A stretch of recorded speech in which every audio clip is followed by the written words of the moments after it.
Guys, it's Blackie for Shaman's Forge Bushcraft. Today was a little tip or trick. Now, nobody wants to get lost, but one of the best things you can do when you have become lost is think. Panicking doesn't get you anywhere. But if you've come prepared and you've got the gear with you to spend the night out, it shouldn't be a big burden. It shouldn't be a terrifying thing. That's the reason we carry our gear with us, so that we have what we need for the night. Now, let's say that I have decided I've got turned around in here and I can't find my way back out, and the sun's setting and I have to hunker down overnight and stay in position. Okay? I'm going to select my campsite. I'm going to get a fire going. I'm going to get my firewood together. Take stock of my resources. Is there a water source nearby where I can go ahead and be boiling water and filling it, etc. But once I have settled in for the night, which means I'm probably going to be, since if I'm not toting a sleeping bag or a blanket, leaning back against a tree like this with a fire in front of me and a little bit of heat reflector, crossing my arms and, putting the hat down and resting. Something I can do to help aid me in self-rescue is my ears. Now this is a little tip I want you to take from this. Get you a couple of sticks. Something not huge.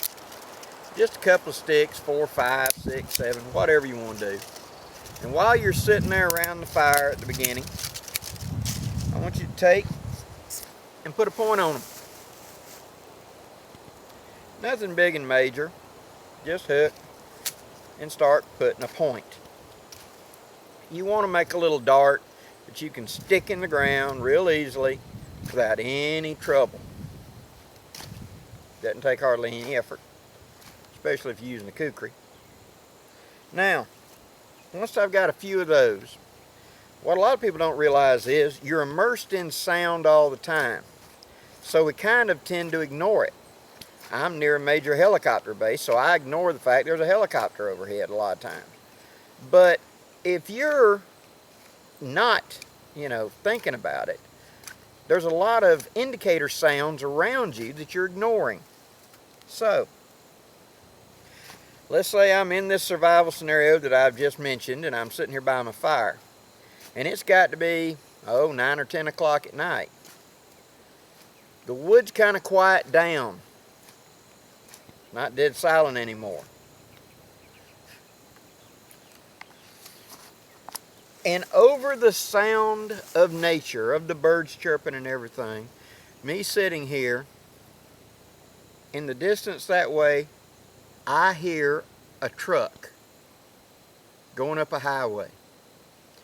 The sound of an 18-wheeler can be heard miles away, especially on cool nights.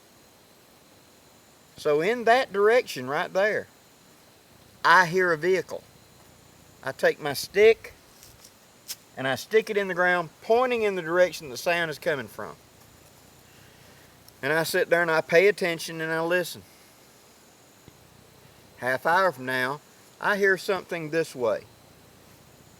Sounds like farm machinery or something in the distance.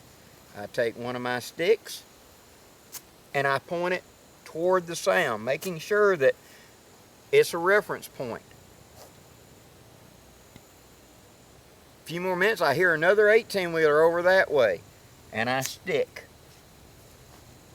Tomorrow morning when I go to get up and I'm done, and I look down and I got 10 or 12 sticks pointing that way, and 2 sticks that way, and 1 stick back here, what do you think is the best direction to strike off in? Now, better yet, if I got a compass, I shoot me a heading. That tells me that just no more than a few miles that way, there's a major road. Why major? Because I heard 18-wheelers running up and down it at night. You can hear, especially one that's got a Jake brake, you can hear it for miles when it starts to decelerate. That brrrr sound echoes to the mountains. I'm going to use that as an indicator to help me rescue myself, because that tells me in that way is a major road. excuse me, likewise, if I can hear aircraft landing or taking off, maybe an airport right over there. Again, a good. But by putting these marker sticks, it indicates to me where I'm hearing and where I should be going. I learned this trick from my uncle who was a Marine in World War II on Guadalcanal.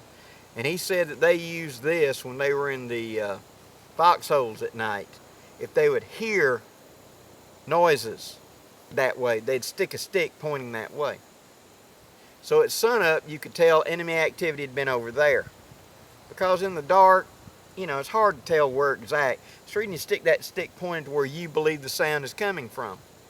And in the morning, you'd look up and you'd have 8 or 9, 10 sticks right there, and the guy over yonder's got one pointing over there. You can triangulate and figure out, oh, about 200 yards in right there. And it was a way they could coordinate.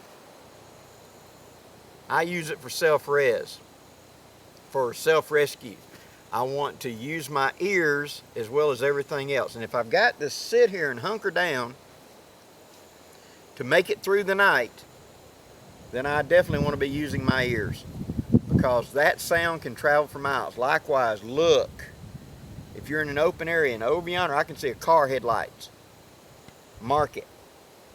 I know there's a road on that hill over yonder, because in that distance I can see car headlights topping the hill. I want to mark that. At sunup, I'll use my sticks and my compass. That's my azimuth, and I'll walk out. Hope this gives you some ideas, guys.